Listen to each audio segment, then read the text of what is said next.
sisters, the Holy Gospel of our Lord Jesus Christ according to St. John chapter 12, beginning at verse 9 to 19. Glory to you, Lord Christ.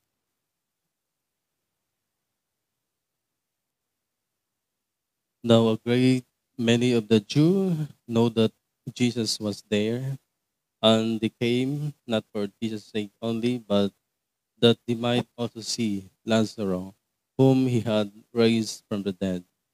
But the chief priests plotted to put Lazarus to death also, because on account of him, many of the Jews went away and believed in Jesus. The next day, a great multitude that had come to the feast, when they heard that Jesus was coming to Jerusalem, they took branches of palm trees and went out to meet him, and cried out, Hosanna! Blessed is he who comes in the name of the Lord, the King of Israel. Then Jesus, when he had found a young donkey, sat on it, as it is written, Fear not, daughter of Zion. Behold, your king is coming, sitting on a donkey's colt. His disciples did not understand these things at first, but when Jesus was glorified, then they remembered that these things were written about him and that they had done these things to him. Therefore, the people who were with him when he called Lazarus out of his tomb and raised him from the dead bore witness. For this reason, the people also meet him because they heard that he had done this sign. The Pharisees therefore said among themselves, You see that you are accomplishing nothing. Look, the world has gone after him. Brothers and sisters, the Holy Gospel of our Lord Jesus Christ. Praise to you, Lord Christ. Please be seated. In the name of the Father, the Son, and of the Holy Spirit. Amen. Kay blessed morning mga kapatid. At purihin ang Diyos, purihin natin ang Panginoon sa umagang ito.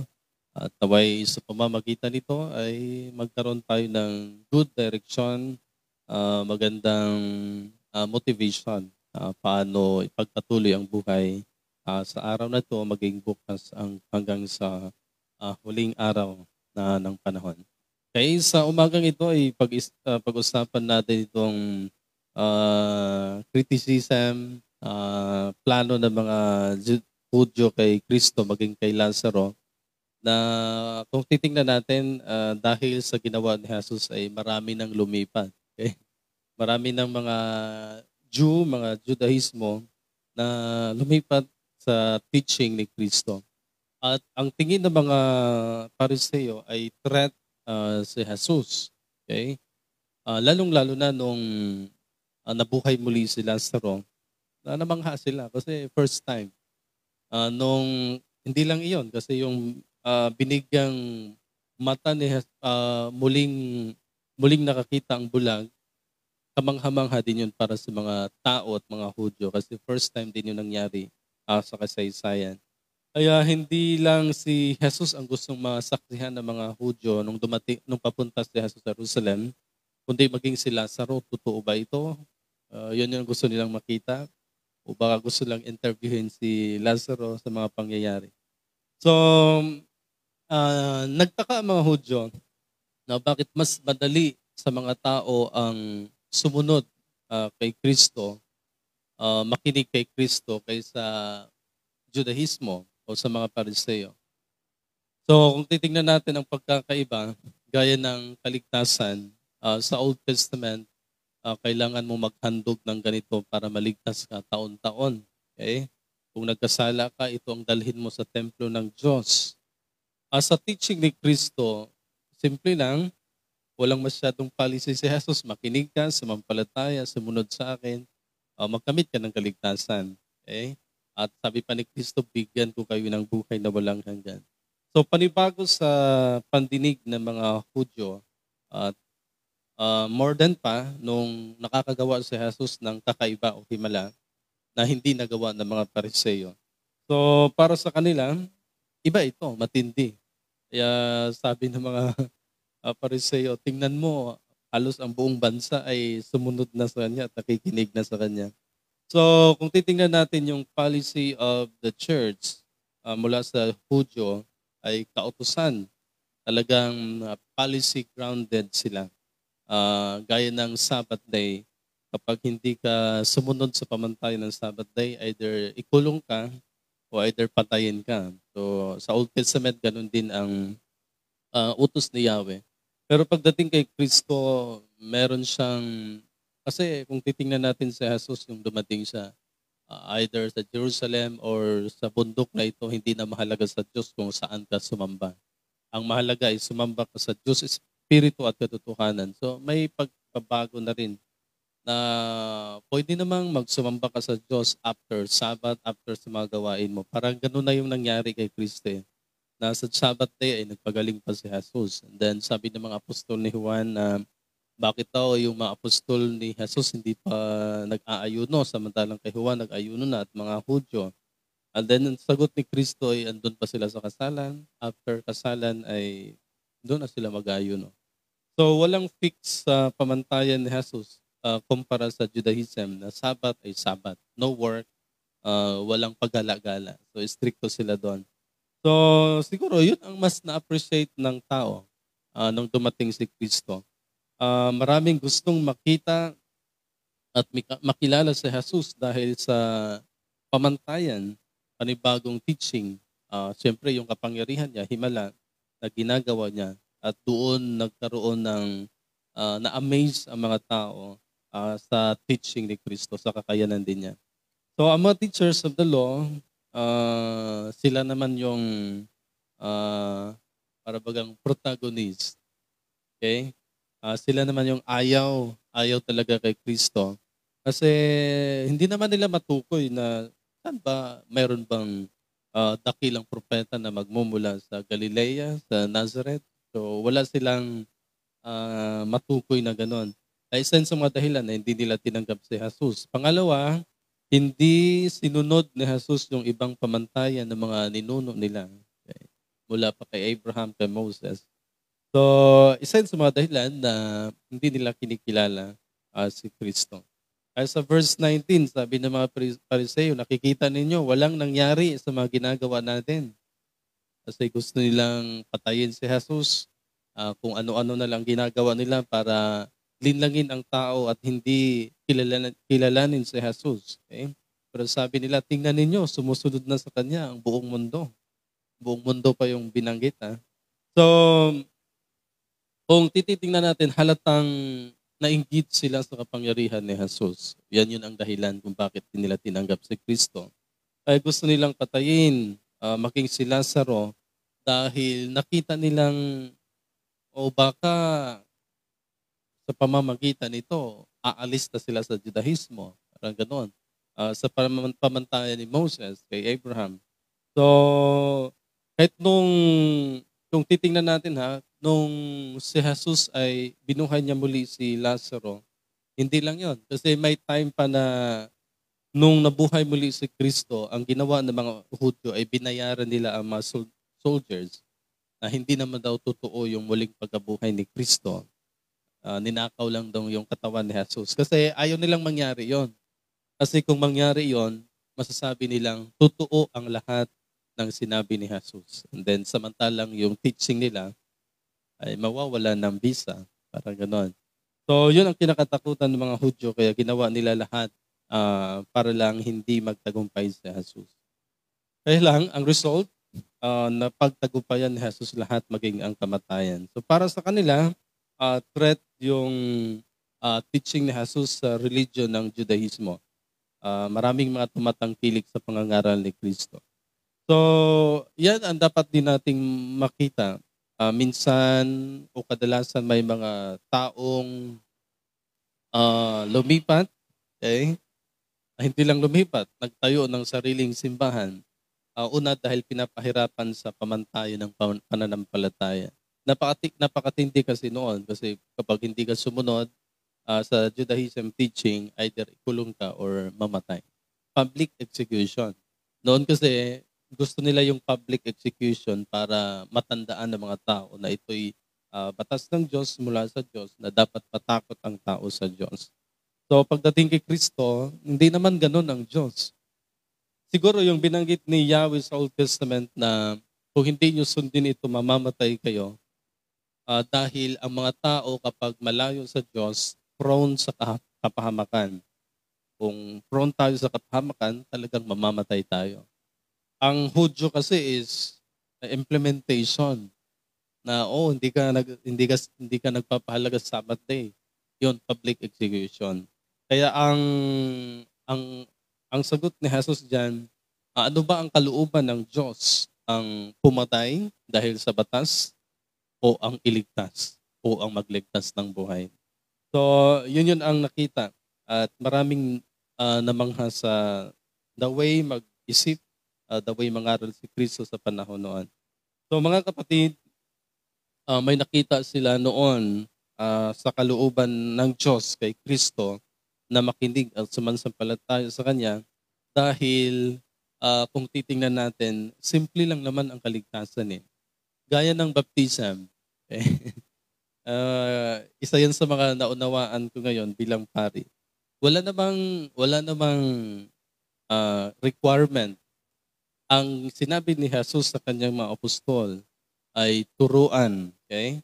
Gawing disipulo lahat, turuan. Humayo kayo sa buong mundo. Gawing disipulo lahat, turuan. At binyagan sa pangalan ng Ama, Anak at Espiritu Santo.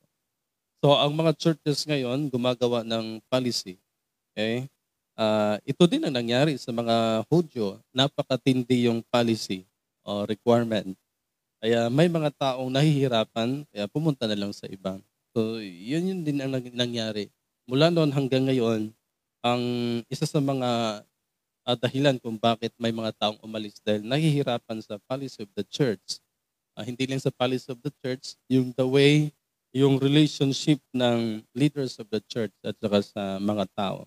So, yun ang major problem kung bakit may umalis, yung iba ay nagtayo na lang ng simbahan. So kung titingnan natin sa pamantayan ni Kristo, napakasimple lang para kayo maligtas, makinig, sumampalataya. At sabi ni Kristo, bigyan ko kayo ng kaligtasan maging buhay na walang hanggan. So ganun lang, kasimple. Hindi kagaya sa mga Hudyo na para maligtas ka, ito yung dalhin mo sa church, ito yung ihandog mo. Kung mahirap ka, so ito ang gagawin mo. Pag mayaman ka, ito ang ibigay mo. Ito yung dalhin mo sa church at handog. So, ganyan katindi. Sa panahon ni Jesus, meron na tayong karapatan. Okay? Yun yung term eh. Nung dumating si Kristo, ay binigyan tayo ng karapatan na magpasa ilalim sa kalooban ng Diyos. Ay lang, hindi lang ang Jerusalem. Kasi makapangyarihan noon ang Judaismo na outside Judaism ay there is no salvation. Outside Jerusalem, wala ng ibang church, wala ng ibang lugar kung saan dapat sambahin ang tunay na Diyos kundi sa Jerusalem lang. So nung dumating si Kristo ay binanggit na niya hindi lang sa bundok na ito kasi ang mga Samaritano nag-claim na sa bundok na ito sumambang aming ninuno. So ganon. And then sabi ng mga Hudyo, hindi, dito ang tunay na lugar kung saan dapat sambahin ang Diyos sa Jerusalem. So, yun ang pinaka-templo ng Diyos. So, nung dumating si Kristo, binanggit niya, hindi na mahalaga sa Diyos kung saan at kailan.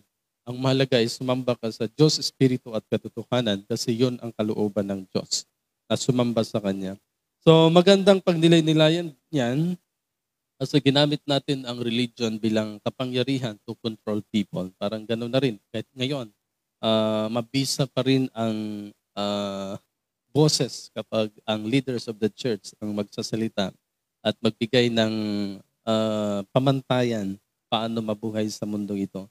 So, kay Kristo mga kapatid, okay, lalong-lalo na sa mga religion, leaders of the church, yung pagtrato natin sa tao ay dapat hindi kagaya ng mga Hudyo na i-control parang pananakop style eh. Kapag ang isang church ay mananakop, talagang mag-impose siya ng policy para lang makontrol. So, tingnan natin kung ang religion ba natin, kung yung simbahan ba natin ngayon, ang pagtrato ba niya ay kagaya ni kay Kristo? Okay? Ang pagtrato ba ng simbahan sa mga tao ay pantay-pantay? Hindi kagaya ng pananaw ng mga Hudyo na si Kristo ay threat sa kanilang religion. So ganyan din po ang dapat tingnan natin yung pag-usbong ba ng mga mananampalataya ngayon ng simbahan, ng religion is a threat of Christianity.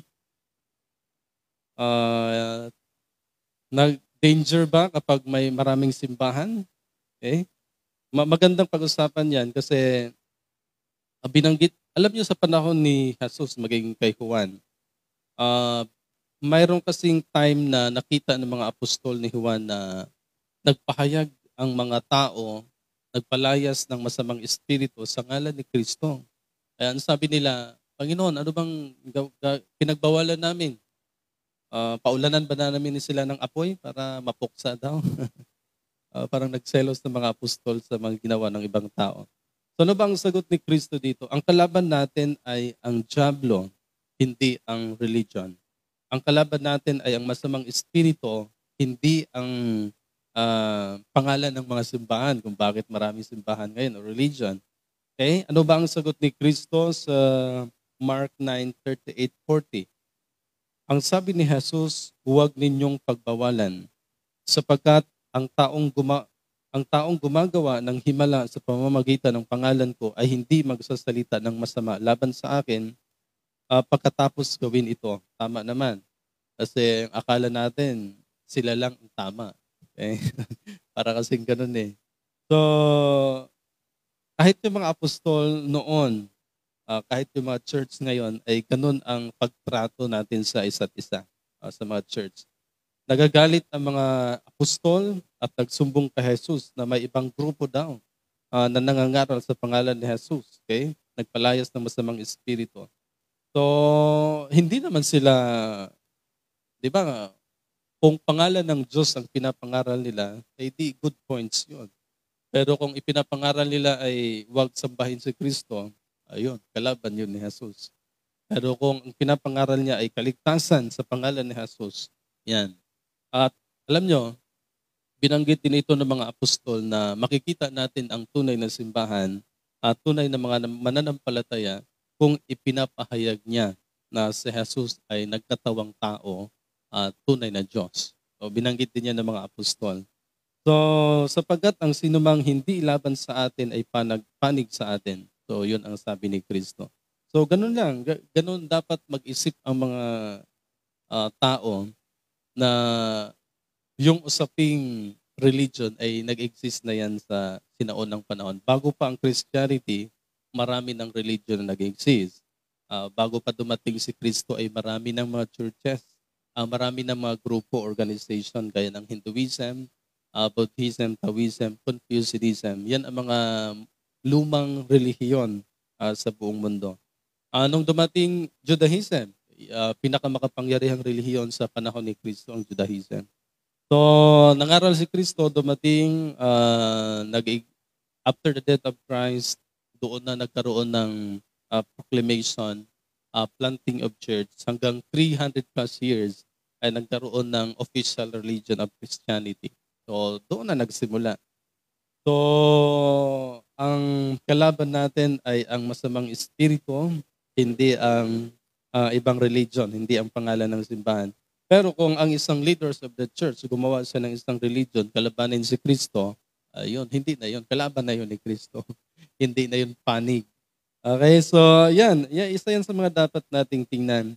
Nang bawat isa ay may karapatang magpahayag sa kanyang pananampalataya, kahit anumang relihiyon, may pinag-aralan man siya o wala. Isa pa yan sa, na minsan discrimination eh. Wala bang authority ang isang taong magpahayag sa salita ng Diyos kahit hindi siya nakapagtapos ng teolohiya? Kasi ngayon kasi, para tawagin kang pari ay, siyempre, bachelor ka, Bachelor of Theology. Alam nyo, may isang pastor na nagsabi na, hindi. Ang Holy Spirit ang may authority na magkaloob sa iyo kung sino ba pwedeng magpahayag mula sa Diyos. For example, gagamitin ng Diyos ang isang tao na magpahayag sa salita ng Panginoon. So ang unang response ng tao ay hindi yan tutunay, piki yan. Kasi hindi naman yan nag-aaral. Yun ang critic nila kay Kristo. Dahil hindi nila nakita yung diploma. Hindi naman nag-aral yan si Jesus, bakit paniwalaan nyo yan? Although kamangha-mangha siya magsalita, pero wala daw maipakitang diploma. So, isa din yan sa mga nangyari noon na hanggang ngayon, ganun pa rin yung critic natin sa isa't isa kapag nagpahayag ng salita ng Diyos. Okay? Huwag nating kalimutan na mga apostol ni Jesus ay mga fishermen.